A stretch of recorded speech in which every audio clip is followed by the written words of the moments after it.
ओम देवकी नंदनाय विद्महे वासुदेवाय धीमहि तन्नो कृष्णः प्रचोदयात्। जय श्री कृष्णा, जय श्री हरि। आप सबका अपने चैनल पुण्य धर्म में स्वागत है। आज आप सब अधिक मास महात्म्य का 8वां अध्याय सुनेंगे। अगर आप सब इसके पहले की कथाएं नहीं सुने हैं तो अवश्य सुन लीजिए, क्योंकि पुरुषोत्तम मास की कथा सुनने से पुण्य फल की प्राप्ति होती है और यह 3 वर्ष में एक बार आता है। इसलिए अपने हाथों से यह मौका न गंवाएं। इस माह में दान, पुण्य, जप, तप, कथा श्रवण करना बहुत ही पुण्यकारी होता है। आइए आज हम सब 8वें अध्याय का श्रवण करेंगे। आप सभी भक्तों का आज की कथा में हार्दिक स्वागत है। सूत जी बोले, इसके बाद नारद मुनि आश्चर्य से मेधावी ब्राह्मण की पुत्री का अद्भुत वृत्तांत पूछने लगे। हे नारायण, वह मुनि पुत्री फिर उस तपोवन में क्या करती रही और किस मुनि ने उसके साथ विवाह किया? श्री नारायण बोले, वहां उस पुत्री को अपने पिता की रह रह कर याद आई और इस प्रकार बार बार शोक करते हुए उसके कई वर्ष बीत गए। उसकी दशा आश्रम में ऐसी हो गई जैसे अपने झुंड से बिछड़ने पर हिरणी की हो जाती है। नेत्रों से आंसू बहते रहते थे, हृदय जलता रहता था और आहें भरती रहती थी। जैसे पिंजरे में बंदनी पड़ी रहती हो वैसे ही वह आश्रम में रहती थी और अपने दुख के समाप्त होने की अवधि न दिखाई देने से तड़पती रहती थी। ऐसी कन्या के पास एक दिन भाग्य से प्रेरित होकर वन में अपनी इच्छा से क्रोधी मुनि दुर्वासा आए, जिनको देखकर मात्र से ही इंद्र भी थर थर कांपते हैं। ऐसे जटा जूट धारण किए हुए मानो साक्षात शिव ही हों। मुनि दुर्वासा उस कन्या के आश्रम में पधारे।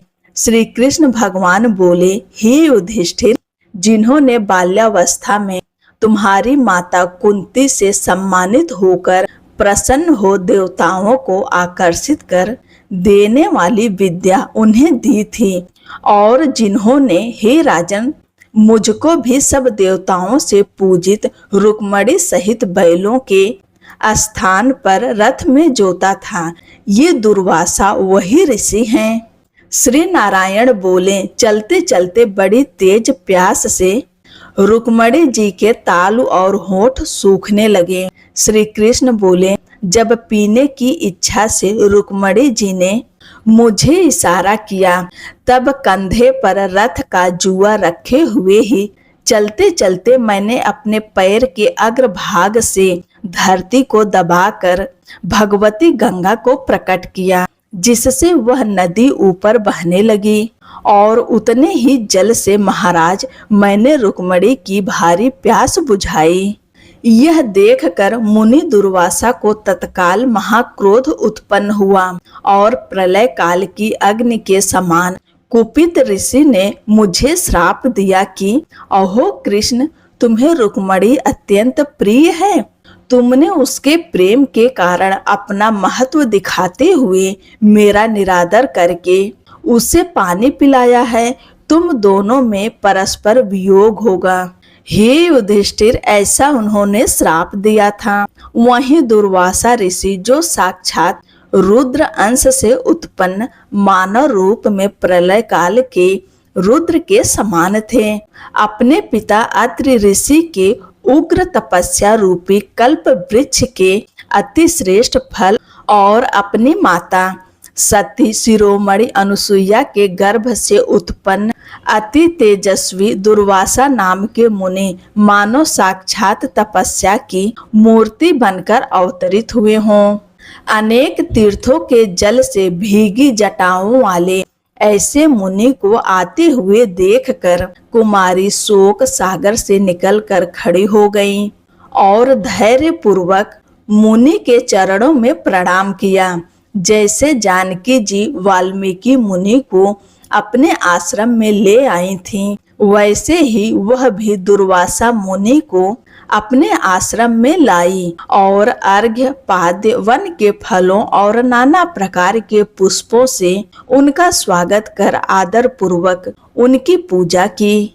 फिर हे राजन, वह नियम पूर्वक बोली, हे महाभाग, हे अत्रि वंश के सूर्य, आपको नमस्कार है। मेरे जैसे दुर्भाग्नि के आश्रम में आप कैसे पधारे? आपके आगमन से मेरा भाग्य उदय हुआ है अथवा मेरे पिता के पुण्य प्रभाव से प्रेरित होकर मुझे संभालने आए हैं? आप जैसे महात्माओं के दर्शन करने से तथा तीर्थ रूपी चरणों के रज का स्पर्श करने से मेरा जन्म और व्रत दोनों सफल हो गए। ऐसा कहकर वह कन्या उनके आगे चुपचाप खड़ी हो गई। तब शिव अंश से उत्पन्न दुर्वासा मुनि कुछ हंसकर बोले, हे पुत्री, साधु साधु, तूने अपने पितृकुल का उद्धार किया है। यह मेधा ऋषि के श्रेष्ठ तप का ही फल है। तुम जैसी कन्या का जन्म हुआ। मैं कैलाश से तेरी धर्म परायणता जानकर ही तेरे आश्रम में आया हूँ और तुम्हारे द्वारा सम्मानित हुआ हूँ। हे पुत्री, मैं अब नारायण देव सनातन मुनि का दर्शन करने शीघ्र ही बद्रिकाश्रम जा रहा हूँ, जहाँ वे लोक कल्याण हेतु तप कर रहे हैं। ब्राह्मण कन्या बोली, हे ऋषिवर, आपके दर्शन ही मेरा शोक रूपी समुद्र सूख गया है। हे मुनिवर, आपने सांत्वना दी कि तेरा भविष्य अत्यंत उज्जवल है, परंतु हे मुनिराज, मैं शोक की ज्वाला से जल रही हूँ। मेरे विचार से तो कोई भी हर्ष उत्पन्न होने वाला नहीं दिखता। मेरे माता पिता भाई आदि कोई भी नहीं है जो मुझे दुख रूपी समुद्र से बचा सके। मैं कैसे जीऊं? जिधर देखती हूँ उधर ही मुझे सूना ही सूना दिखाई देता है। हे तपोनिधि, शीघ्र ही मेरे दुख के निवारण का कोई उपाय कीजिए। कोई भी मुझसे विवाह करने के लिए तैयार नहीं होता। यदि समय पर विवाह नहीं हुआ तो मैं धर्म से भ्रष्ट हो जाऊंगी। इसी कारण मुझे रात को निद्रा नहीं आती और न भजन में रुचि होती है। हे ब्राह्मण, अब मैं मृत्यु चाहती हूँ, बस यही मेरा निश्चय है। ऐसा कहकर वह रोती हुई मौन हो गई। तब दुर्वासा ऋषि उसके दुख का उपाय विचारने लगे। नारायण बोले, इस प्रकार मुनि कन्या के वचन सुनकर उसका अभिप्राय समझकर दुर्वासा ऋषि उसके कल्याण का विचार कर अत्यंत कृपा की दृष्टि से उसकी ओर देखकर हितकारी वचन बोले। अब आप सब अगले अध्याय में सुनेंगे दुर्वासा ऋषि का उपदेश तथा ऋषि कन्या द्वारा भगवान शिव की आराधना का प्रसंग। इसी के साथ अब आप सब सुनिए श्रीमद् भगवद गीता का यह अध्याय। भगवान श्री कृष्ण महाराज अर्जुन से बोले, हे अर्जुन, मैंने इस अविनाशी योग को कल्प के आदि में सूर्य के प्रति कहा था और सूर्य ने अपने पुत्र मनु के प्रति कहा तथा मनु ने अपने पुत्र राजा इक्ष्वाकु के प्रति कहा। इस प्रकार परंपरा से प्राप्त हुए इस योग को राजर्षियों ने जाना, परंतु हे अर्जुन, वह योग बहुत काल से इस पृथ्वी लोक में लुप्त हो गया था। वही यह पुरातन योग अब मैंने तेरे लिए वर्णन किया है, क्योंकि तू मेरा भक्त और प्रिय सखा है। इसलिए यह योग अत्यंत उत्तम और रहस्य अर्थात अति मर्म का विषय है। इस प्रकार भगवान श्री कृष्ण चंद्र महाराज के वचन सुनकर अर्जुन ने पूछा, हे भगवान, आपका जन्म तो अभी हुआ है और सूर्य का जन्म बहुत पुराना है, इसलिए इस योग को कल्प के आदि में आपने कहा था, यह मैं कैसे जानूं?